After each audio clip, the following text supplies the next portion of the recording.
Thank you so much. Well, right now, around the world, more than 500 million kids are out of school because of measures to contain the global pandemic of COVID-19. So here at home, millions of kids are out of the classroom. And while many are on March break, parents are now wondering, what the heck do we do with these extra few weeks that the kids are at home and socially isolating? Joining us now with his suggestions is education strategist Dwayne Matthews.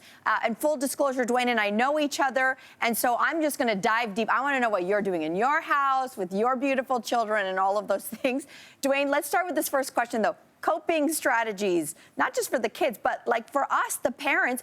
This is a big adjustment to having the kids at home 24/7. So what are you doing in your home that we can learn from?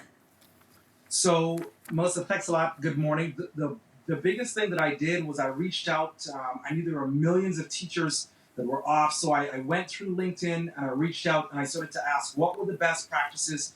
And one of the key things that I heard was parents and teachers dive right into a schedule or right into I need to get the math going. The very first thing is coping strategy. Really bring those coping strategies up. If you do mindfulness in the morning, you have to make sure that you're getting that done. If you're going to do exercising in the morning before you get your day going, make sure that you have a home area to do that.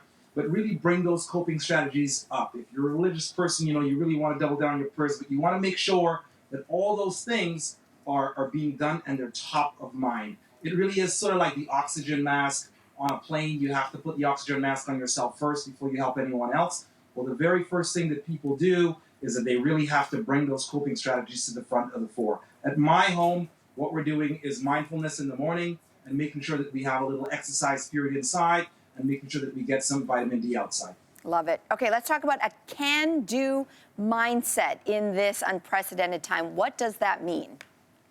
So typically what happens in these sort of scenarios, we go into, oh my gosh, my entire life has changed.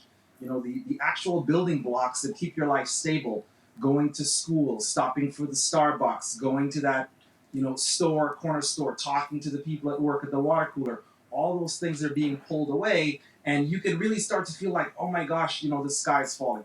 But instead, have a can-do attitude to start thinking, okay, you know what? Here's my scenario, but I have all the resources that I need. So even in the context of a home, when we're thinking about teaching our kids, you might think, I don't know how to do math. Well, you have the internet, you have Khan Academy. I need math manipulatives and I don't have those. Well, you have dry beans, you have strips of paper.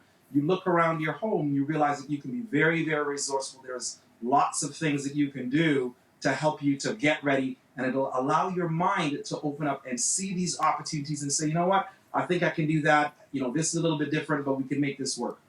My daughter is turning our house into a store, and that's how we're teaching her about money. She likes her coins. Awesome. That's absolutely fantastic. That's absolutely fantastic. Speaking of kids, though, social interactions, they are now down at a minimum. They're not seeing their friends as much because of social distancing. Maybe they're not seeing them at all. What advice do you have? So this is a really big thing. I mean, one of the things that, again, a lot of parents have come to me and they've talked to me about the schedule for school. And I said, one of the big parts of school for kids is recess and lunchtime and being able to interact. Fortunately for us, many of us have devices and those devices can connect. So one of the things that we started doing is FaceTiming. We've set up a schedule for my son to be able to FaceTime with his friends and to try and do those in groups. So there's FaceTime, there's Google Hangouts. Some parents have Teams on their phone, but really to get lots of different video and that sort of stuff, interaction. If you don't have that kind of a device, pick up the phone and make sure that there's a conversation. Texting is pretty cool, but sometimes we need to have the voice and we need to have the face. So we've been doing that, reaching out to our family members around the world and our cousins around the world, and really taking the opportunity to get to reconnect with people. Because in the last few years, I would admit that we only send a text message here and there, maybe an Instagram post and a tag, but now we can actually have real conversations Kick it old all the school. time. My throat is actually hurting a little bit because I spoke to my aunts, my mom, my cousins, everybody yesterday, and we said, you know what, we're going to spread this around where we really connect with people. We're even contemplating a FaceTime party where we think about how do we play music in the background and go back and forth. I love it. Dwayne, great to see you. Great advice, as always. Best of luck to you and your family, and I'm sure we'll continue to be talking to you throughout this next little while. Thanks so much for joining us. Thanks for watching. If you like this, be sure to subscribe here. And you can check out more Your Morning videos right here.